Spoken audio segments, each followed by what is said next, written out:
नमस्कार दोस्तों, बहुत बहुत स्वागत है आपका आपके अपने यूट्यूब चैनल पर जिसका नाम है सत्यम शिवम सुंदरम। दोस्तों, आज का मेरा वीडियो है ख़ास तौर से उन लोगों के लिए जो अक्सर देश में, दुनिया में सांप्रदायिकता के आधार पर, जाति, धर्म, भाषा के आधार पर दंगे करते हैं या भड़काऊ बातें करते हैं, भड़काऊ मैसेज करते हैं। तो मेरे पास भी व्हाट्सएप पे ऐसे मैसेजेस आते रहते हैं भड़काऊ वाले। तो ये मेरा जो है ख़ास तौर से उन लोगों के लिए मैसेज है। तो आज का जो मेरा वीडियो है उन लोगों के लिए है जो इस तरह के मैसेज, इस तरह की बातें जो है करते रहते हैं, जिससे गलत मैसेज आता है हमारी नई पीढ़ी के लिए। अक्सर लोग दुश्मनी वाली बातें करते हैं, एक दूसरे के धर्म की आलोचना करना, नीचा दिखाना, और जो सही नहीं है। हमें एक ऐसी दुनिया का निर्माण करना चाहिए जहाँ सब लोग जो है मिल के रहें, प्यार से रहें। लेकिन लोग इस तरह के मैसेज भेजते हैं कि बस एक आदमी दूसरे आदमी का जहाँ सिर्फ दुश्मन दिखाई देता है। तो बहुत से लोग हैं जिन्होंने मुझे मैसेज किया था कि देखो फलानी जगह, उस जगह मुसलमानों ने जो है चर्च को तोड़ दिया, वहाँ कब्जा करके बैठे हैं।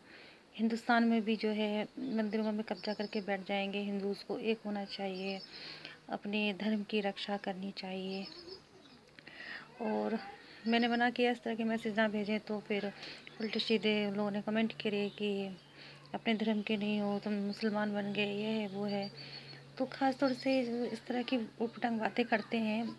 तो ये मेरा मैसेज उन लोगों के लिए है कि एक मंदिर है या मस्जिद है, चर्च, गुरुद्वारा है, कुछ भी ऐसी चीज़ है तो क्या खुद भगवान ने बनाई है? और अगर भगवान ने बनाई है तो इंसान अगर उसको तोड़ रहा है, तो हमारे जो ईश्वर हैं, हमारे जो अल्लाह हैं, गॉड हैं, गुरु हैं, तो वो क्या फिर इतने बेबस हैं, इतने कमज़ोर हैं कि कोई उनकी चीज़ तोड़ रहा है तो वो उसको बचा नहीं सकते? वो हमें लड़ने की क्या ज़रूरत है? वो खुद बचा सकते हैं ना, वो क्यों नहीं बचा रहे? उस उनमें शक्ति है तो वो बचा लेना जाके। अब हमारा घर है, ठीक है, आप लोगों का घर है, आप लोग अब वहाँ पे अपने बीवी बच्चों के साथ रहते हैं। अब कोई आपका घर तोड़ने आ रहा है तो क्या आप जो है खुद पीछे बढ़ जाओगे दुबक के और अपने बच्चों से कहोगे कि जाओ बेटा तुम लड़ आओ? आपके 0 से लेके 10 साल तक के बच्चे हैं मान लो, तब उनसे कहोगे जाओ लड़ाओ, तुम्हारा घर तोड़ने के लिए आ गए लोग? नहीं कहोगे ना, आप खुद अपने घर की रक्षा करोगे। तो उसी तरह से हमारी उम्र भगवान के सामने क्या है, ईश्वर के आगे क्या है, अल्लाह के आगे क्या है, गॉड के आगे क्या है? हम तो शून्य उम्र के जो बच्चे हैं, जो 1 साल से भी कम उम्र का है, हमारी उम्र तो उनके आगे इतनी है, ठीक है।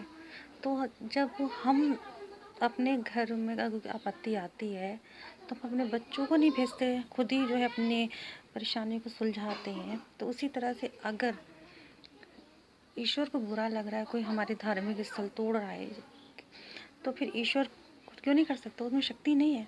तुम धर्म के ठेकेदार होने वाले कौन होते हो? और इस आधार पर ये कहने वाले कि उसने मंदिर को तोड़ा, उसने मस्जिद को तोड़ा, उसने चर्च को तोड़ा, अब तुम्हें उनके खिलाफ लड़ना है, तुम्हें जो है उनकी जगह को तोड़ना है, तुम ये कहने वाले कौन होते हो? पहली बात तो ये तोड़ा ताड़ी करनी नहीं चाहिए किसी की, कोई भी धार्मिक जगह तोड़नी नहीं चाहिए, ठीक है।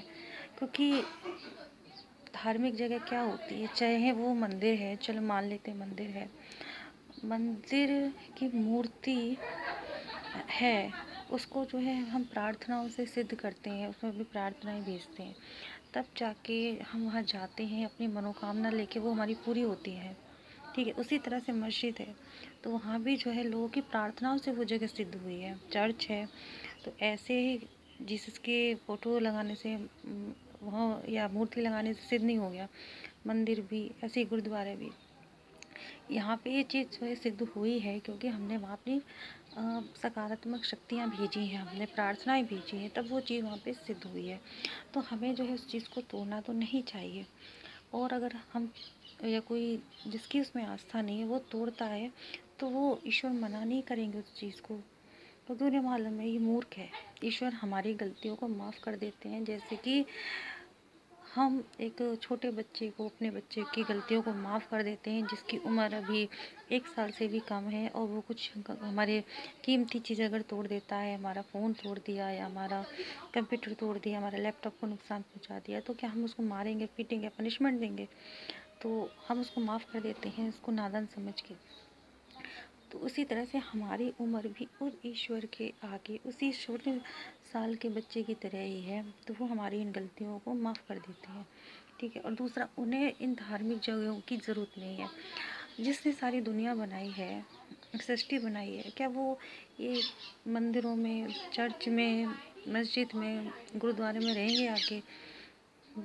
हमारे माता पिता हो, जिन्होंने खूब बड़ा हमारे लिए घर बनाया हो, ठीक है, बहुत बड़ा घर बनाया हो जिसने, और वो उसके लिए जो है उस घर में हमने एक छोटा सा कमरा दे दिया भगवान को, सॉरी, अपने माता पिता को, और किसी और हमारे भाई बहन ने आके वो कमरा तोड़ दिया, तो क्या वो हमारे माता पिता नाराज़ होंगे? चलो ठीक है, इसने हमारा ये कमरा तोड़ दिया है, दूसरे तो बना दिया, किसी दूसरे बच्चे ने दूसरा बना दिया।